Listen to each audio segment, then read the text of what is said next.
Hey guys, it's Nick, and thanks for tuning in to Long Island Wargaming. This is another battle report, preparation for Crossroads. Ryan rolled up for his list. He has a bunch of lists, and we rolled up Warriors of Chaos, so this is our second game playing, which means our third game will be against his high elf lists that he's been working on. And I'm going to jump right into it because it's going to be a really quick game. We really didn't go past like 2 or 3 turns, and you will see why. So just to do my deployment, rat darts go down first. Then on the back I've got sleeves. I have the furnace to the left and the bell towards the middle with the warp fire thrower ready to either go into that building or I don't know what he's going to do right away. Warp lightning cannon is chilling out in the building, so I'm using that building over there to just kind of protect my flank, and then the slayers will run up and just bottleneck near the well, which is acting as impassable terrain. To the left, we have, for the Warriors of Chaos, spam chimeras. We've got 2, a Nurgle Demon Prince, 2 War Dogs. The far right War Dogs is Vanguard, Skull Crushers, Hell Cannon in the back. 2 units of Warriors. The one to the left is Zinch and Shield. The one to the right is Khorne Halberds. And just to go over magic quickly, a Plague Priest gets Wither. Seer gets Scorch, Cracks Call, Warp Gale, and the 13th. I decided since this army I'm facing has high toughness, I will go ahead and roll all in Ruin, which is not what I usually do. So that's good. I end up getting Warp Gale, which would be great at maybe slowing down his flyers. The Cracks Call is good. If the Chimeras get near me, I can just initiative test him and hopefully, wipe him off the field. Scorch is going to be great because you just drop that small template, strength 4 hits, drop them on, say, the Chaos Warriors that don't have a ward save. And the 13th is always good at just wiping out free warriors if I'm able to get that spell off. So it comes pretty close to deployment. He ends up finishing first and he gets the +1. However, I still roll better, so Skaven goes first. To look at my movement, we've got the Hell Pit Abomination runs up forward, which is going to be a risk. Now, I put him down there last. I figured on the right, he could probably mess up some Skull Crushers, but the Skull Crushers have a good chance at inflicting a lot of wounds on him, especially if they get a charge, which isn't hard to do since he is compulsory. I ended up putting him over here to the left, despite the fact that the Chimeras have Breath Weapon. So he has the ones placed sideways to maybe prevent any cannon shots going through or just to get some, extra movement. It really doesn't make a difference, honestly. The Hell Pit Abomination runs up. Now you can see the Doom Wheels moved up a little bit. They were deployed on the back line because I didn't want them to go ahead and get too far forward so he can get free charges on them. So the Hell Pit Abomination decides to run forward, so he'll have to deal with a Chimera, or maybe 2, but the second one can't see him right now. And the War Dogs. The Giant Rats just go ahead of the bell to prevent anyone charging it. The Warp Fire Thrower goes ahead and enters the building to get a bigger radius of shot, which is awesome. And not too much with the Plague Monks, and the Slaves just move up a little bit so I could start getting the Doom Rocket into range. So for Winds of Magic, I go ahead and roll a 9, and I also have 3 Warpstone tokens. The Bell gives me that 24-inch radius of rerolls, which is, nice, whatever. I go ahead and 2 dice Warp Gale, and it gets dispelled. I was trying to pull some dispel dice from him, but it doesn't work. I go ahead and roll Scorch. He's able to dispel that again, which is kind of annoying. And then I rolled for the 13th to maybe knock out some of those ward save warriors, so he wouldn't get a save against it. And I rolled 24 instead of a 25, so that sucks. Doom Wheels pass leadership to not shoot, so I'm happy about that. Lightning Cannon misfires, so I kind of have a fail shooting and magic phased, so oh well. We'll go ahead and jump into Warriors of Chaos turn 1. We do get a charge onto that Hell Pit. I'm kind of nervous because if I can't kill him, which is very possible if I roll Feed, because if I roll Feed, I believe it's only 1 strength 6 hit, D3 multiple wounds, which is fine, but then he's just going to Breath Weapon me and just wreck me. And the rest of his movements, this is a little funky over here. Questionable choice having his Demon Prince all the way over here on the edge, but there was no other good place to put him that wasn't going to have him get shot or cast magic on. And then the other Chimera comes in to close in behind the Hell Pit Abomination.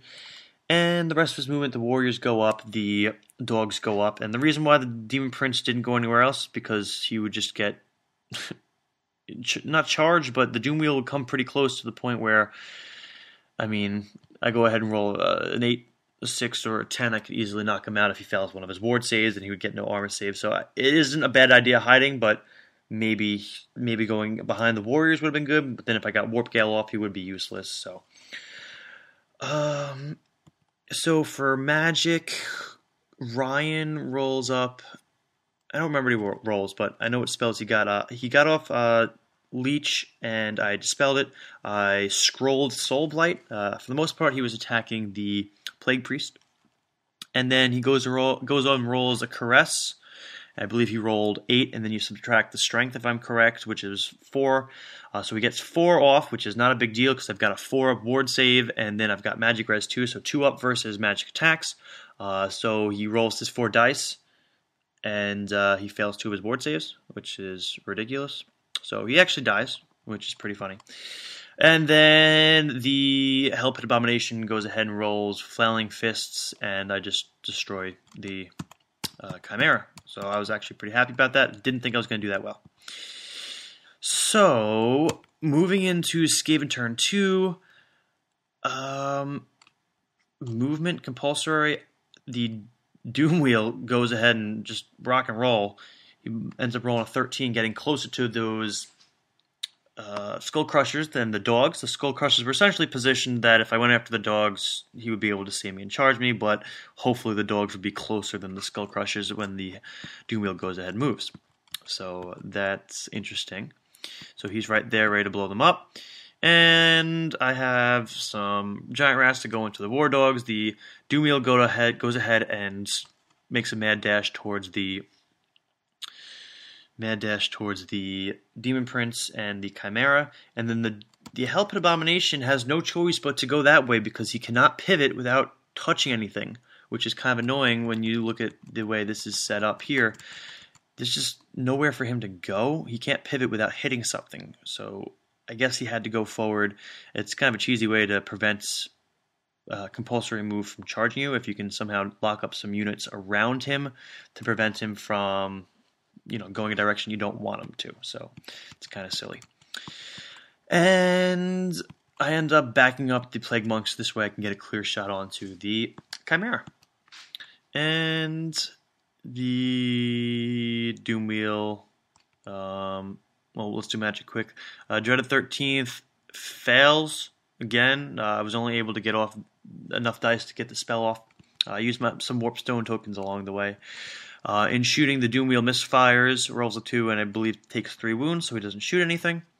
The Doom Rocket goes ahead and kills 5 plus 6, so 11 Chaos Warriors, which is kind of devastating. That's the point where Ryan was like, yeah, this is stupid. How is that thing only 30 points? And I kind of have to sit there and keep my mouth shut because it is pretty cheesy. And the War Dogs... the War Dogs kill some Giant Rats, but I end up rolling like Insane Courage. So we'll go on to Warriors of Chaos turn 2. These War Dogs charge the Lightning Cannon, no big deal. The Warriors go in and charge the building.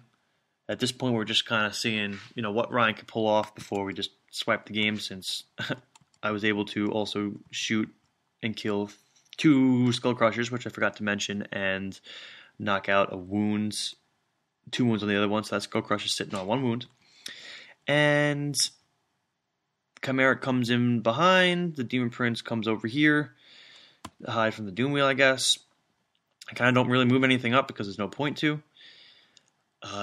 He gets off Caress and I dispel it. He goes ahead and does the Purple Sun and kills a shitload of Plague Monks and does an additional wound to the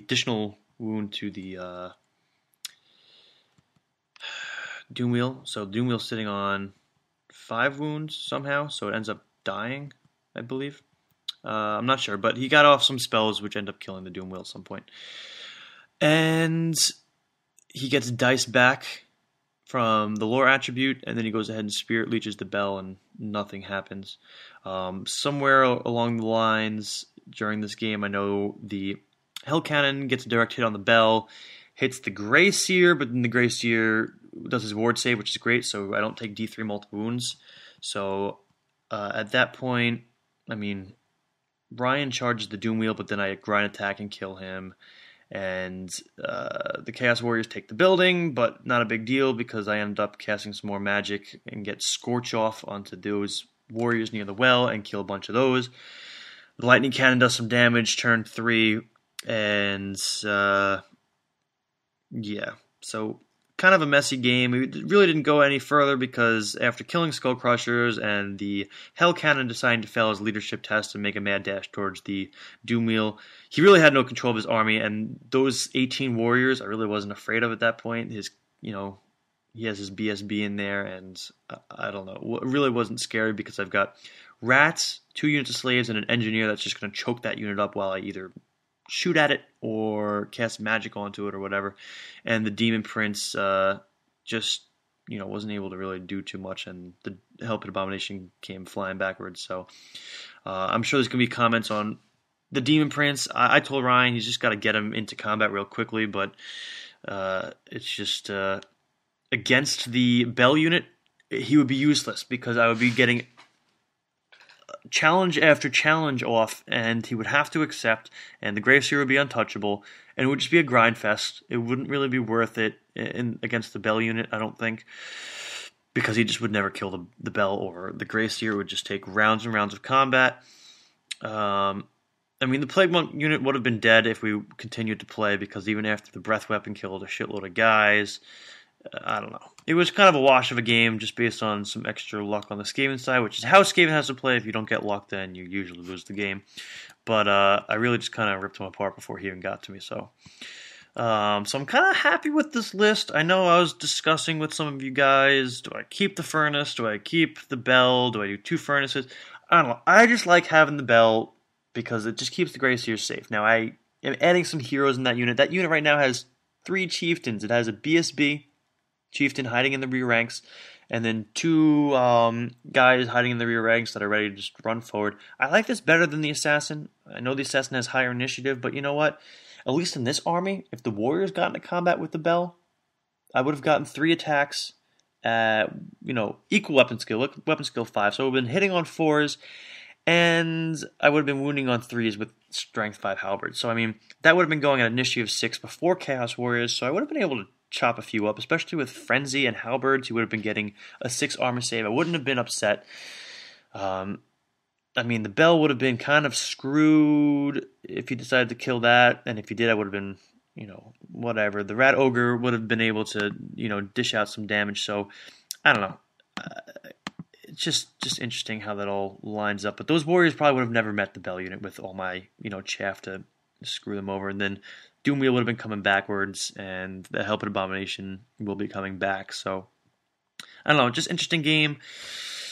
I still haven't really gotten my Plague Monks into a good combat against the Ogres last game with Ryan. They did, but they just whiffed really, really bad with the Plague Banner and an extra attack from the Bell. So they were rolling 4 attacks each with the Plague Priest. Just really, really messy. So, yeah, still looking to make some changes, but I'm happy with the amount of slaves. It's just enough to grind in, but still get a round of leadership 10 with 3 ranks, as long as not too many guys die, which against Chaos could happen. But yeah, I'm happy with the Bell and the Furnace. I know there's not a lot of units down. The issue is if they go ahead and make any of the scenarios at Crossroad based on Fortitude, I've got a Grey Seer, which is 2, and then 2 standards and a BSB. So I'm running on 5 Fortitude, where, I mean, with Skaven, you can get a lot if you go with a bunker unit. And I mean, I could go for a bunker unit, especially if I'm trying to keep this Bell unit out of combat. I mean, maybe there's too many clan rats in there. I don't know what you guys think. There's about 40 at this point.